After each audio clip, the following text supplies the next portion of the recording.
Just to be sure, there's a spoiler. Chief of War Episode 3's ending offers plenty of complicated material to unpack. Jason Momoa leads Chief of War's cast as the warrior Kayana, a real-life historical figure known not only for his culture-changing actions on the Hawaiian Islands, but also for his unprecedented trips away from his homeland. Chief of War's historical setting takes Apple TV Plus subscribers to a pivotal time for the islands. While the show depicts Hawaii split into 4 divided kingdoms, these nations would eventually come together as one unified kingdom.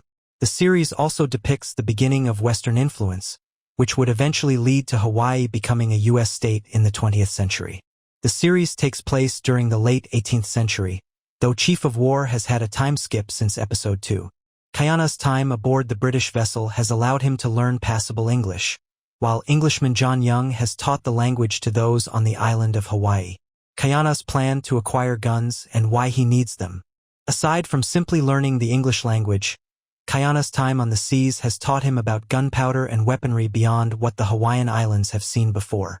This fascinates him, and throughout the episode, he looks for a way he can acquire a hefty amount of firearms, so that he may return to Hawaii with greater strength.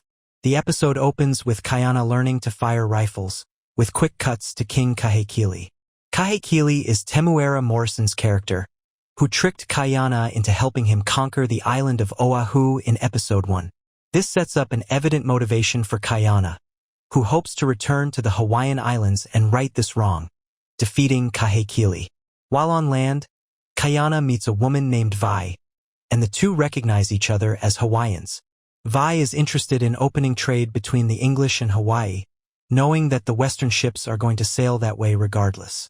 She hopes to control the British influence through compromise, knowing it may be their only choice. Vi is willing to provide Kayana with the weapons he needs, but she needs his help convincing the chiefs of Hawaii to establish these trade routes. Hawaiian sandalwood is a valuable resource that could greatly benefit English traders, and Vi realizes they're going to get it one way or another.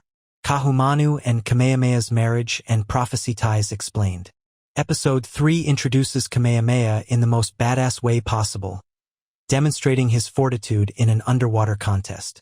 After this, he returns to the Kau district on the island of Hawaii, where he speaks with the king. The king is on his last legs, and Kamehameha's cousin Kiua is set to inherit the throne. In this meeting of royals, an immediate duality is established between Kiua and Kamehameha. Despite the age advantage, Kiua is more rash, hoping to defeat Kahekili in war, while Kamehameha insists that establishing a sustainable food supply is the real strategic opportunity. Kahumanu, whom we met in Episode 2, is betrothed to Kamehameha, and her father, Moku, has a specific reasoning for this.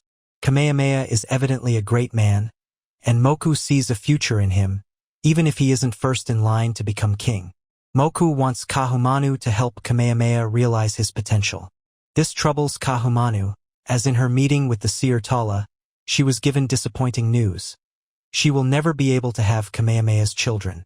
Her concern is that if she were to become a queen, she would be unable to fulfill the duty that queens are meant to provide in a monarchical society. Tony's fate and Marley's plan to return to Hawaii explained. The subplot of Kayana's time away from Hawaii introduces audiences to a sailor named Tony, who takes a liking to Kayana and helps to teach him English. Also aboard the ship, unfortunately, is a repulsive, bigoted man named Marley, who sees Hawaii as nothing but an opportunity to make some cash. At the end of the episode, Tony finds himself in the captivity of Marley and the other racist goons, who capture him and threaten to sell him into slavery. It's unclear what Tony's fate will be, but the episode has evidently set up a race between Kayana and Marley, as both intend to return to Hawaii with different goals for European integration.